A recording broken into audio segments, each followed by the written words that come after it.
Hello guys and yeah welcome back to my channel. It's me Aashna Anya. So आज मैं आपके साथ अपने बोर्ड एग्ज़ाम का एक्सपीरियंस शेयर करने वाली हूँ। जैसे कि आप सभी जानते हैं कि मैं क्लास 10th में हूँ और कल मेरा हुआ था हिंदी की एग्ज़ामिनेशन।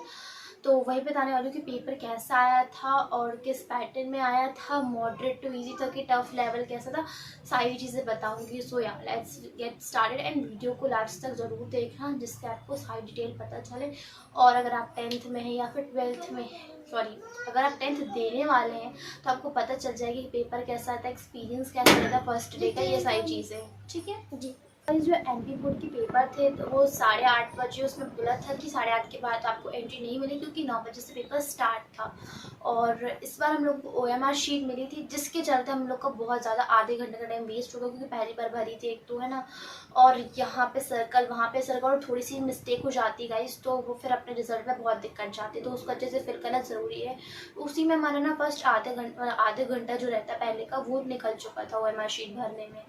उसके बाद हिंदी के पेपर की बात करें तो मतलब मॉडरेट टू इजी ही था पेपर। और पहले तो ये बता दूं कि सीटिंग अरेंजमेंट कैसी थी, वहाँ का माहौल कैसा। तो पहले तो हम लोग सेंटर पे गए तो ऑलवेज मैं जल्दी ही चली गई थी क्योंकि भाई रोल नंबर देखना है, ये वो फलाना। तो वहाँ पे हम लोग 8:30 बजे तक एंट्री नहीं थी वहाँ पे, तो मैं वहाँ पे ऑलमोस्ट 7:50 से पहुँच चुकी थी।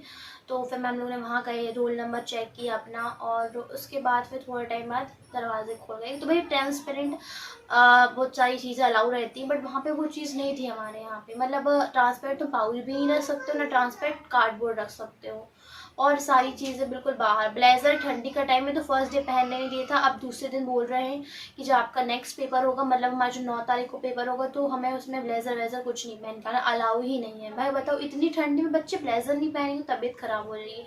और सॉक्स और शूज़ तो उतरवा ही देते हैं अपन को, तो अलग वो ठंडा फर्श और ऊपर से ब्लेज़र भी नहीं, भाई बच्चों की तबीयत ख़राब हो जाएगी, ये तो समझना चाहिए ना। बट वो चीज़ वो नहीं, वहाँ पे नहीं समझते हैं। और हार्डबोर्ड या फिर ट्रांसपेरेंट चीज़ें, ट्रांसपेरेंट कंपास या किट लेने का अगर आप सोच रहे हैं तो बिल्कुल मत लीजिएगा। अगर चाहे आप कोई सी भी स्टेट में हो, कोई सा भी बोर्ड का हो, आप एग्ज़ाम सीबीएसई आईसीएसई, तो उसको मत लीजिए, वहाँ अलाउ नहीं रहता। तो वेस्ट करने की कोई ज़रूरत नहीं, बट मैंने लिया था और वो वेस्ट हो गया है, इसलिए मैं आपको भी सलाह दे रही हूँ कि आप बिल्कुल मत लीजिएगा। बात करते हैं हिंदी के पेपर की, ये कैसा गया था, कैसा आया था पेपर, तो उसके बारे में बात करते हैं। और हाँ, जो चेकिंग वैकिंग होती है ना, वहाँ पे इतना बताया जाता है कि भाई स्ट्रिक्ट चेकिंग होती है, नहीं। और तो हम लोग का जैसे ड्रेस चेकिंग हुई थी, ड्रेस चेकिंग भी नहीं हुई थी हम लोगों की, और तो बस 1-2 जन की हुई थी, मेरी तो हुई नहीं थी चेकिंग वैकिंग। और हाँ, चेकिंग नहीं हो रही है तो आपको कोई भी चीज़ खर्रे वर्रे वहाँ पे ले जाने की ज़रूरत बिल्कुल भी नहीं है, क्योंकि कई बार चेकिंग हो जाती है। भाई जब पढ़ के जाओगे तो खर्रे की क्या ज़रूरत पड़ेगी, है ना। तो वही बात बता रही मैं आपको। सो गाइस, बात करते हैं पेपर की मार्किंग कैसे। जैसा मेरे को सबको पता है 30 मार्क्स की इस बार हमारी खाली एक्सरसाइज आएंगी, और पिछली बार भी आई थी। और क्योंकि पहले तो ये सिस्टम था कि 5-5 मार्क के जो ऑब्जेक्टिव्स हैं वो सारे आते, बट इस बार क्या हुआ था जी, 6 मार्क्स के आए थे ऑब्जेक्टिव्स, तो टोटल ऑब्जेक्टिव के बेसिस पे 30 नंबर थे अपने। तो फर्स्ट अपना सॉरी गाइस, तो फर्स्ट से 5 तक अपन को दिए थे, एक अंक वाले प्रश्न दिए थे 1 से 5 तक, जिसमें हमें 30 नंबर हो जाए। ठीक है, तो उसमें अपन को क्या दिया था कि एक तो टिक द करेक्ट ऑप्शन दिए थे, सही विकल्प चुनो। तो सही विकल्प चुनो में मतलब आपको थोड़ा हल्का सा डीप पे जाना पड़ेगा, ज़्यादा डीप पे नहीं बोला है। ग्रामर अच्छे से पढ़ लेना, और कवि वगैरह का जन्म कहाँ हुआ था उनको अच्छे से करेंगे। और जो फिल इन दी ब्लैंक्स है वो भी काफ़ी ज़्यादा इजी थे, तो ऑल्दो कि थोड़ी ऊपर ऊपर से आपको नॉलेज होनी चाहिए, तो पेपर काफ़ी इजी आता है। और हाँ, सबसे पहले आप प्रीवियस ईयर क्वेश्चन, 2 साल के प्रीवियस ईयर क्वेश्चन लगा ही लो उसके, और साथ में जो एमपी बोर्ड सैम्पल पेपर देता है वो लगा लो। तो अगर आप प्रीवियस ईयर क्वेश्चन लगा लोगे 2 साल के, एमपी बोर्ड की बात करें, दूसरे बोर्ड की बात नहीं, और अगर इस साल का सैम्पल पेपर लगा जो एमपी बोर्ड रिलीज़ करती है, तो आप आसानी से ईजिली पास हो सकते हो। और अगर आपको किसी भी टॉपिक की, और हर चैप्टर को ना अच्छे से पढ़ के जाना, जो भी हिंदी का है, पता है क्योंकि कुछ लोगों को ग्रामर बिल्कुल नहीं आती है, वो कोशिश करें कि प्रीवियस सैम्पल पेपर्स में जो क्वेश्चंस हैं ग्रामर के, उनको बस अच्छे से रेडी कर लो। भले आप पढ़ रहे हो जो भी करो, बट अच्छे से करना। और साथ ही साथ में आप हिंदी के सारे चैप्टर्स को अच्छे से समझ लो, तो आप इजीली पास हो सकते हो अच्छे नंबरों के साथ। 40 नंबर तो आपके फिक्स है कि कहीं नहीं जाएंगे अगर आपके प्रीवियस क्वेश्चन और सैम्पल पेपर कर लेते हो। जो उसमें अध्ययन में सेट दिए रहते हैं वो करना ना करना वो आपकी मर्जी, वैसे मैंने तो नहीं किए थे, और फिर भी पेपर काफ़ी ज़्यादा ईजी लगा मुझे। बस कहा जाए तो आपको जितना याद है ना, तो उतना ही अच्छे से करके जाओ। ये नहीं कि नई चीज़ कर रहे हैं या फिर कवि परिचय कर रहे हो, ये कर रहे हो। देखो कवि परिचय में ऐसा रहता है कि आप थोड़ा उसको 1-2 दिन दो और अच्छे से रिवाइज करो, तब जाके आपको कोई कवि परिचय हो। तो वो भी 1 या 2 ही आप कवि परिचय कर पाओगे 1-2 दिन में, क्योंकि वो दिमाग में नहीं रह पाता। तो कवि परिचय अगर आप कर रहे हो तो 2-3 दिन का टाइम दे के करो। 2 कवि परिचय लर्न कर सकते हो, लेखक परिचय कर सकते हो आप लर्न, बट ज़्यादा टाइम बिल्कुल मत देना इन सारी चीज़ों को अगर आपसे नहीं आती हैं।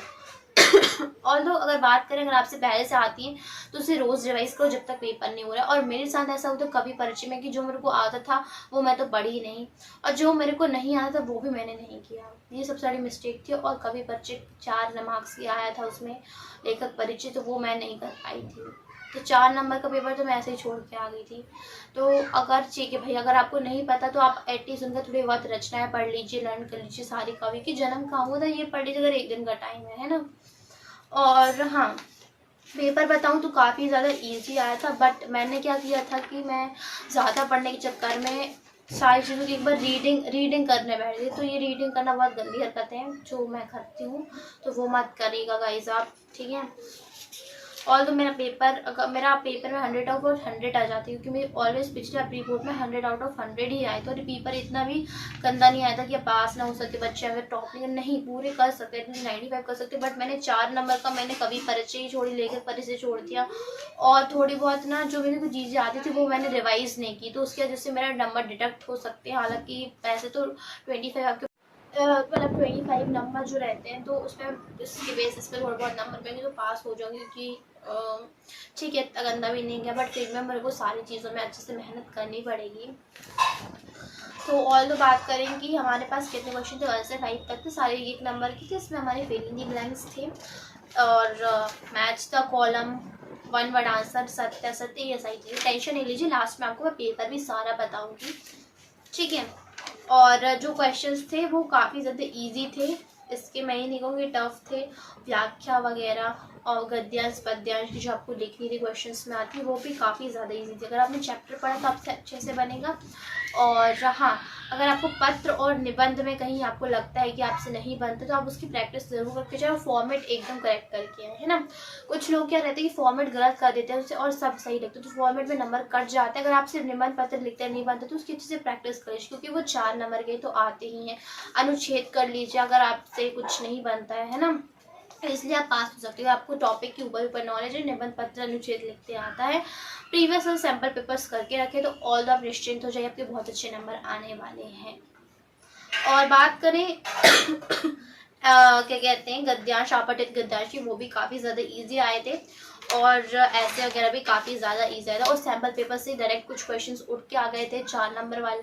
4 नंबर हमारे डायरेक्ट सैम्पल पेपर से कंप्लीट हुए, जैसे कि वो मन्नू भंडारी का था कुछ का परिचय, और यतेंद्र मिश्र, राम लक्ष्मणी, वो हमें सैम्पल पेपर में दिए हुए थे। तो सैम्पल पेपर को अच्छे से कर लो, क्योंकि उसी से थोड़ा बहुत क्वेश्चन 4-5 मार्क्स के आ जाते हैं। 4-5 मार्क्स आपके वहाँ से सिक्योर हो सकते हैं, है ना। तो चलो मैं दिखा देती हूँ कि पेपर कैसा आया था रियल में, और चलो देख लेते हैं।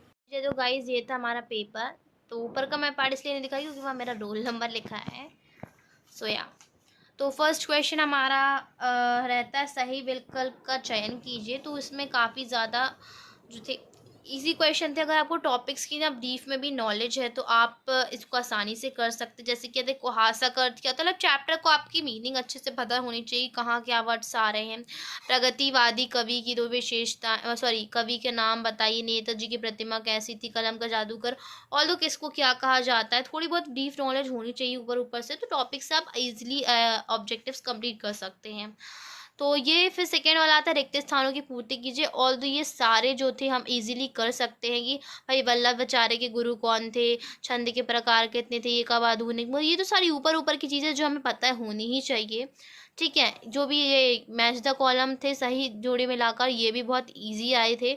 तो ऐसा कोई टेंशन लेने की बात नहीं कि भाई बहुत टफ आता बोर्ड की। हवा भी नहीं है बोर्ड कहा जाए और ना कि हलवा है, ठीक है ना। तो अच्छे से पढ़ो और जितना आता बस उतना ही पढ़ के जाओ, ज़्यादा के चक्कर में मत भागना, ठीक है। और जो एक वाक्य के उत्तर देने वाले हैं ये हल्के से मुझे थोड़े टफ लगे, क्योंकि थोड़ा इसमें मुझे अजीब सा लगा कि भाई हाँ ये है, ये आंसर नहीं, ये आंसर। तो हर टॉपिक्स की आपको अच्छे से नॉलेज होनी चाहिए। अगेन अगर हम फिफ्थ वाले क्वेश्चन की बात देखें तो ये काफ़ी ज़्यादा ईजी आए थे। और बात करते हैं हम अपने क्वेश्चंस आंसर की, तो ये अगेन देखो, ये 1-2 लाइन के आंसर से आपको 2 मार्क्स डायरेक्ट दे के जा रहे हैं। गद्य की 4 विधाएं कौन सा होती है, बस 4 विधाएं ही बतानी, 1 लाइन का आंसर में 2 नंबर मिल रहा है, बताओ भाई। लेकिन ये नहीं कि 1 लाइन दिए तो एक ही लाइन लिख के आना, नहीं, थोड़ा सा उसको एक्सप्लेन करके आना। संधि समास में अंतर है तो इसमें 2 नंबर मिल रहे हैं। गंतोक को महादोष, अगेन मेरे चैप्टर की अच्छी नॉलेज होनी चाहिए, क्वेश्चन कहीं से भी आ जाए आपसे बनना चाहिए। ग्रामर नहीं आती कोई नहीं बात, लेकिन हिंदी आती है तो उसको हिंदी को अच्छे से करो, प्रीवियस ईयर करो, सैम्पल पेपर करो, ऑल दो आपका पेपर बहुत अच्छा जाएगा, ठीक है। कभी नागार्जुन के बारे में तो यही जो क्वेश्चन थे मैं छोड़ गई थी, एक ये 10th वाला छोड़ी था मैंने, और ये राम रक्ष बेनीपुरी, ठीक है। तो पहले जो आपको चीज़ें आती है तो उसको अच्छे से पढ़ लो कि वहाँ से अगर क्वेश्चन आए तो आपके मार्क्स सिक्योर हो जाए, है ना। फिर ये फसल वगैरह के बारे में तो ये काव्य की परिभाषा, रस की परिभाषा, ये सब बहुत ईजी क्वेश्चन है जो कि एक नॉर्मल बच्चे को मालूम ही होने चाहिए, है ना। सॉरी। और एकांकी नाटक की तो मोस्ट रिपीटेड क्वेश्चन है, ये तो वेरी आईएमपी क्वेश्चन नहीं, तो ये सभी को आना चाहिए, है ना। और ये लेखक मन्नू भंडारी बिस्मिल्लाह खां को शहनाई का मंगल ध्वनि का नायक क्यों कहा जाता है। अगेन ये जो 18 क्वेश्चन है ये क्या है, अनुशासन का महत्व दिया गया है। तो अनुशासन का महत्व हम तो 4th 5th क्लास से लिखते ही आ रहे हैं, तो ये ऑल तो बहुत ईजी, और ये खाली आपको 3 नंबर दे के जा रहा है। तो हाँ, बताया कि मैंने आपको निषेध लिख के आना चाहिए। और प्रिय खेल क्रिकेट के संबंध में ये भी तो आप लिख सकते हो, भाई बहुत सारे लोगों को क्रिकेट पसंद होता है, बट ये बात अलग है कि कुछ लोगों से खेलते रहते हैं जैसे कि मैं हूँ, तो अच्छी नॉलेज रखनी चाहिए आपको, है ना। और अगर बात करें गद्यांश कैसा आया था, अगेन ये भी बहुत इजी था, तो ये आया था हमारे संस्कृति पाठ से, ये आया था हमारे बाल गोविंद भगत पाठ से, तो ये भी बहुत इजी थे गद्यांश। बात करते हैं हम पद्यांश की, तो ये भी काफ़ी ज़्यादा इजी आए थे। तो ये इसका नहीं पता मैंने, क्योंकि पढ़ा भी नहीं था मैंने वाला। तो ये हमारी फसल चैप्टर से आया था। अगेन ये पद्यांश भी बहुत ज़्यादा इजी था। और फिर अगर निबंध की बात करें तो भाई 120 वर्ड्स बस बोला, मतलब तुम एक पेज को दोनों साइड भर दो, 120 नंबर कम, 120 शब्द कम, और ये खाली आपको 4 नंबर देगी जाए। तो अगेन ये जो निबंध अगर आपसे नहीं बनता है तो इसको अच्छे से प्रैक्टिस करके जाएं। तो मैंने इसमें अगर बताऊँ निबंध कौन से किए थे, तो विज्ञान के बढ़ते चरण किए थे, है ना। और फिर भाई पेपर में देखते लास्ट में, तो यहाँ पे बोला आपको ये लिखना है, आपको आवेदन पत्र लिखना है या फिर ये लिखना है ये वाला पत्र इनफॉर्मल, है ना। तो मतलब आपको पत्र का फॉर्मेट अच्छे से पता होना चाहिए, ये खाली आपको 4 नंबर दे के जाता है। अगर आपको फॉर्मेट नहीं पता तो आपके नंबर डिडक्ट हो जाएंगे, तो अच्छे से सबको अच्छे से करके जाओ, ठीक है। और बात करते हैं 23rd नंबर की, गद्यांश। अगेन गद्यांश भी बहुत ईजी आए थे, है ना। तो ये नहीं कि बोर्ड हुआ भी नहीं है कहा जाए, जैसे मैंने आपको बताया ना कि हलवा है, तो जितना पढ़ के जाए उसको अच्छे से पढ़ के जाए, ये नहीं ज़्यादा के चक्कर में भाग रहे हैं। जहाँ आपके अगर 90 नंबर आते तो वहाँ आपके सिर्फ 60 ही आ पाएंगे, ठीक है ना। जो जितना आता है उतना करके जो, बस उसी में अपना बेस्ट। तो मिलते हैं आपको अगली वीडियो में, तब तक के लिए बाय बाय। और हो सकेगी तो मैं इस अपने पेपर की PDF आपको डायरेक्ट डिस्क्रिप्शन में दे दूँगी, जहाँ से आप उसको डाउनलोड करके पढ़ सकते हैं। जो हमारे 10th क्लास में फ्रेंड्स आने वाले हैं उनके लिए अच्छे से प्रैक्टिस होगी, क्योंकि अभी ये जो पेपर है वो आपको अभी तो अध्ययन तो आपको मिलेगी नहीं, और अध्ययन आएगी आपकी इस साल नवंबर में आएगी, जो बच्चे यहाँ 10th का पेपर देने वाले हैं, है ना। तो अध्ययन में तो अभी आपको बहुत टाइम बाद मिलेगा। तो यहाँ से अगर ये वीडियो आप देख रहे हैं तो आप यहाँ से डाउनलोड करिए और इसको पढ़ के अच्छे से प्रैक्टिस करके अपने नेक्स्ट ईयर के लिए तैयारी कीजिए, मतलब 2026 में जो एग्ज़ाम होंगे, ठीक है। तो मिलते हैं आपको नेक्स्ट वीडियो में, तब तक के लिए bye bye and stay tuned for next video.